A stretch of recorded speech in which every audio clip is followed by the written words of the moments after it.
is how we roll, man. This is how we rock. This is how we win. This is how we Ah, it's gone! Oh!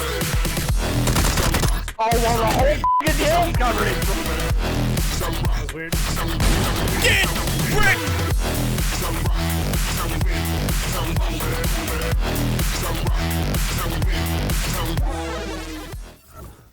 What is up, ladies and gentlemen? Zane here, and welcome to my Zane boss damage build video.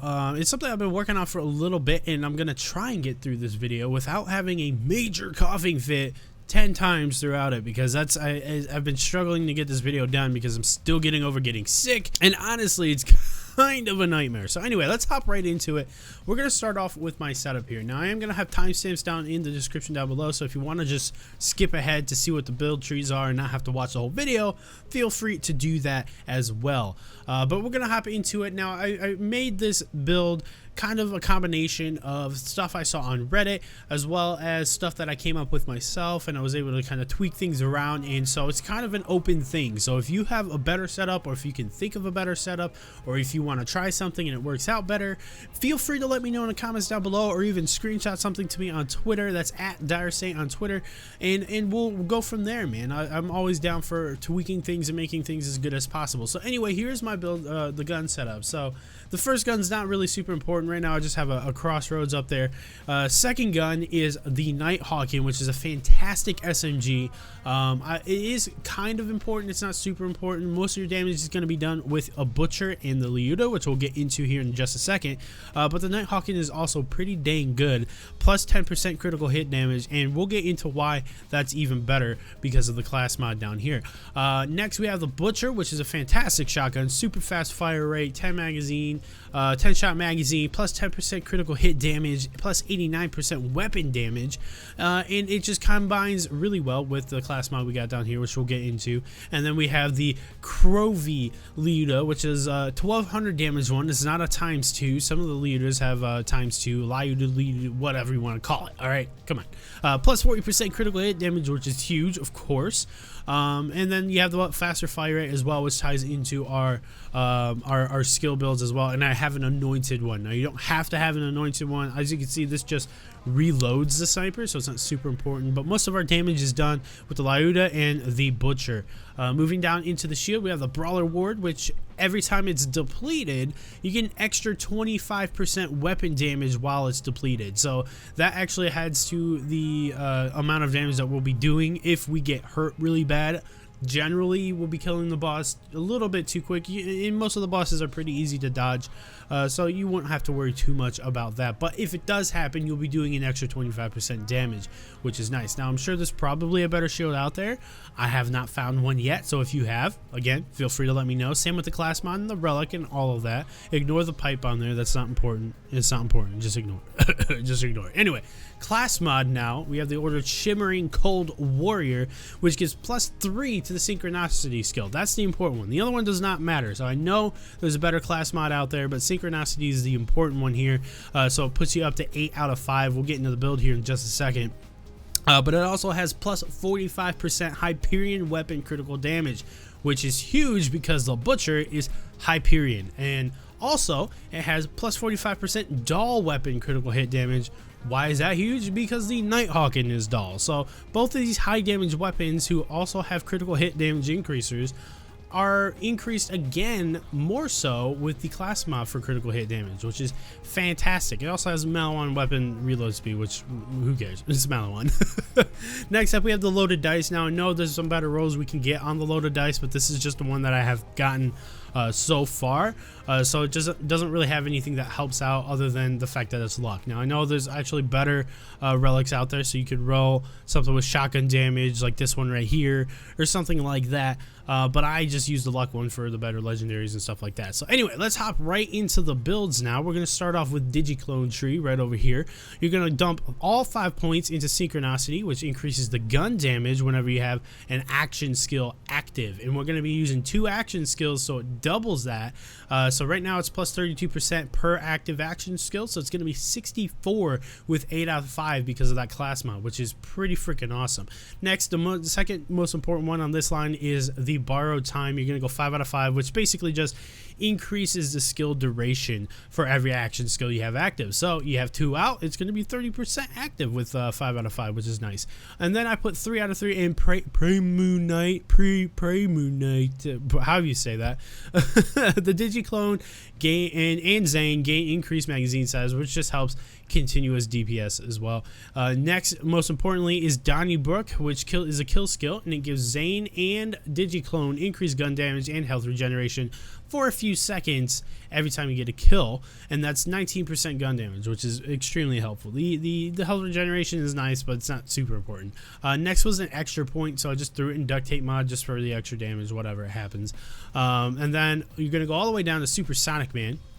I'm going to go 3 out of 3 on that, which is, I think, is one or more of action skills is active. Movement speed is going to be increased per action skill, so you're going to be moving faster, about 24% with both of them active, which is nice. And then the 2 out of 3 right here that you see is just a mod.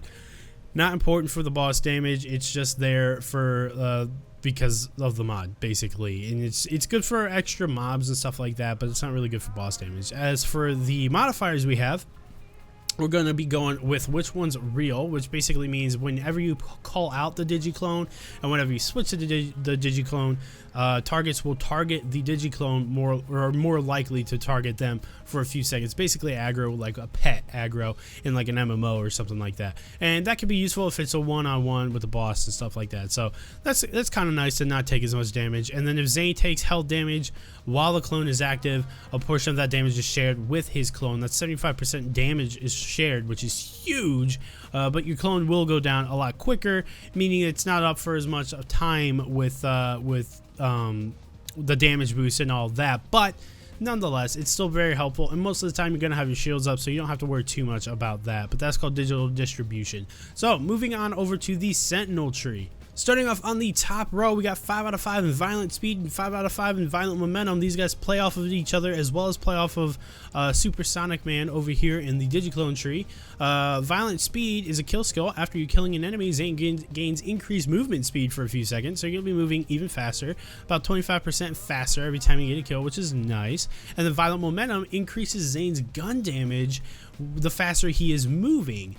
So the faster he's moving, the greater the gun damage is, and at walking speed, default walking speed with 5 out of 5, it's plus 20% damage, which is nice in general. Next up, we got 4 out of 5 on Cool Hand, which plays into a couple other skills we're going to be getting into here in a second. And Cool Hand is a kill skill, and it makes Zane's reload speed a lot faster for a few seconds. And that's extremely useful. Now it would be nice to be 5 out of 5, but sadly we didn't have enough points for that. Anyway, moving on.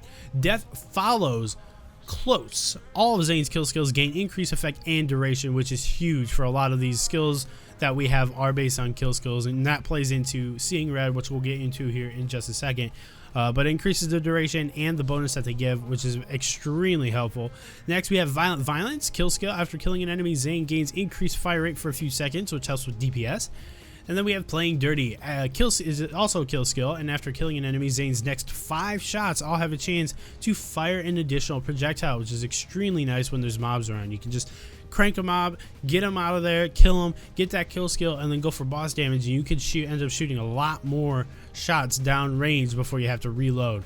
And now the thing about this skill is that it doesn't actually give you an additional projectile. When you shoot, it has a chance of just not consuming ammo, so they can kind of word it differently in the skill. But that's what it does, is it has a chance of not consuming ammo, so you just get basically a free shot, which is nice. Good Misfortune is next. We have 2 out of 3 on that kill skill, and whenever you kill an enemy, it increases the action skill duration. Now the more enemies you kill, the less the effect has, but it's still very helpful for keeping things up. And then Seeing Red, which is the next most important skill. Activating an action skill automatically activates all of Zane's kill skills, so all of the damage buffs, everything, Good Misfortune, Violent Violence, Playing Dirty, Cool Hand. Let's see, what else do we got here? Cool Hand. We got some stuff over in the Digiclone tree. We got Donnybrook. You know, what else is there? We got, I think that's actually it for the kill skills. But all of those will be procced as soon as you call out either Digiclone or Sentinel. It procs when you call out a single action skill. So it's extremely useful for getting immediate damage in on something. But for the modifications for Sentinel, we're running Bad Dose, which occasionally weakens, like debuffs an enemy and buffs Zane. It'll increase your movement speed, which plays into Violent Violence and Violent Momentum, and Fire Rate, which plays into, you know, Violent Speed was the previous one. Increase your Fire Rate, which plays into Violent Violence and Cool Hand.